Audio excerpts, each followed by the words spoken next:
ازيكم يا صحابي؟ عاملين ايه؟ وحشتوني قوي قوي. يلا نرشم الصليب مع بعض. بسم الاب والابن والروح القدس الاله الواحد امين. هنتكلم النهاردة عن واحد كان بيحب ربنا قوي قوي، وكمان كان من الناس القليلة خالص اللي كانوا عارفين ربنا. وحصل في الوقت ده يا صحابي ان الشر زاد جدا جدا، وربنا زعل قوي انه خلق الانسان. وفي كل البشرية دي اللي ربنا خلقها ما كانش فيه غير واحد بس هو اللي فعلا بيحب ربنا جدا، وهو اسمه نوح. وربنا لما زاد الشر جدا جدا قدامه قرر قرار خطير جدا جدا، وهو انه يغسل العالم كله من الشر ده والعنف والفساد بالطوفان. وهنا ربنا كلم نوح وقال له: شايف يا نوح، الأرض كلها بقت مليانة عنف وفساد. أنا فعلا زعلان جدا جدا، وكان نفسي إن الإنسان يعرف إني بحبه، لكن الإنسان رفض حبي ليه وما سمعش خالص كلامي، والأرض بقت مليانة فساد. أما أنت يا نوح، أنا هحافظ عليك أنت وعيلتك، وهعمل عهد معاك، يعني اتفاق يا صحابي.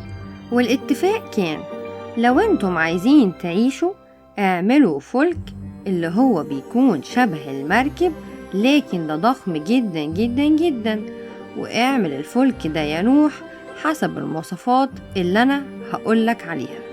وبدأ ربنا يقول لنوح المواصفات، وكانت ان الفلك ده يتعمل من خشب، والخشب ده قوي جدا وبيستحمل المية، ان احنا قلنا ان هيكون في طوفان، ولما هيتبني الفلك ده هيكون ماشي وسط مية كتيرة جدا جدا، فلازم الخشب ده يا صحابي يكون بيستحمل المية، واسم الخشب هو خشب الجفر، وتدهنه بمادة اسمها القار عشان المية ما تدخلش جوه الفلك. والقار ده بقى زي الأسفلت الأسود. وقال له كمان: اعمل الفلك ده فيه شباك، والباب ده هيكون في جنب الفلك. وهنا ربنا قال له وصية مهمة جدا: انك تدخل الفلك ده يا نوح انت ومراتك وكمان ولادك التلاتة ونسائهم، وتاخد معاك 2 من كل حاجة حية، يعني ذكر وأنثى، من الطيور ومن الحيوانات ومن الزواحف. لكن الحيوانات والطيور اللي هتقدم منها ذبيحة ليا تاخد منها 7 أزواج، وتاخد معاك كمان أكل من كل نوع ليك ولعيلتك ولكل الحيوانات اللي هتكون معاك في الفلك. وهو بيصنع الفلك ده كانت كل الناس اللي بتعدي وتتفرج عليه تضحك وتتريق ومش فاهمين هو بيعمل ايه. كان كل شوية يقول لهم: توبوا، ربنا زعلان قوي قوي، لانه هيبعت كمان طوفان. الطوفان ده هيشيل كل الناس وهيغرق كل الدنيا، لكن الناس اللي هتكون معايا في الفلك هي اللي هتنجو ومش هيحصل لها اي اذية.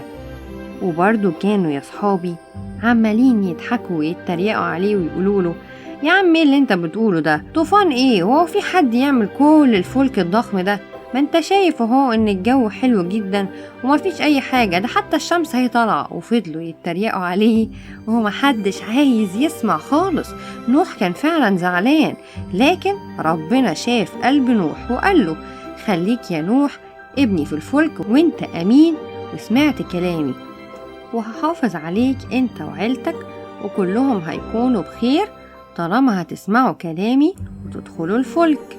وفعلا يا صحابي في يوم من الأيام حصلت حاجة عجيبة قدامهم. الجو فجأة اتغير والدنيا بقت باردة قوي قوي قوي، ونوح بدأ يدخل هو وعيلته وكل الحيوانات الفلك، واتقفل باب الفلك، ونزلت أمطار كتيرة جدا جدا جدا، وكل الينابيع اللي كانت في الأرض بدأت تنفجر، وغطى الطوفان العالم كله. وللأسف ماتت كل الناس، وبسبب المية اللي غرقت الدنيا دي ما بقاش فيه أي حاجة بره الفلك عايشة. كل حاجة كانت بره الفلك انتهت يا صحابي. والطوفان ده فضل 40 يوم. وبعد كده ربنا بعت ريح هبت على الأرض فوقفت كل المطر ده، وبعد 150 يوم استقر الفلك على قمة جبال اسمها جبال أرارات، ودي موجودة دلوقتي في أرمينيا. واستنى نوح 40 يوم كمان وبعت غراب، لكن الغراب خرج ومرجعش، فعرف نوح إن لسه الأرض ما نشفتش. وبعد 7 أيام بعت حمامة فملقتش مكان تقف فيه، فرجعت الحمامة تاني على طول. بعد 7 أيام تانيين بعت الحمامة مرة كمان، فرجعت بالليل ومعاها غصن زيتون أخضر. وهنا عرف نوح إن الأرض ابتدت تنشف. لكن بعد 7 أيام كمان بعتها مرة تانية، وهنا خرجت وما رجعتش تاني خالص. ووقتها عرف نوح إنه ممكن يخرج هو وعيلته من الفلك للعالم الجديد، لكن ما خرجش إلا لما ربنا أمره بالخروج من الفلك. وأول ما خرج نوح قدم ذبايح كتيرة جدا شكر ومحرقات لربنا. وعشان قلب نوح النقي ربنا قال له: لا أعود ألعن الأرض ولا أميت كل حي، ما دامت الأرض قائمة، وهيكون على الأرض نهار وليل وصيف وشتاء وزرع وحصاد. شفتوا بقى ازاي كان نوح بيحب ربنا قوي قوي وسمع كلامه في كل اللي قالهوله وعمل كل اللي طلبه منه.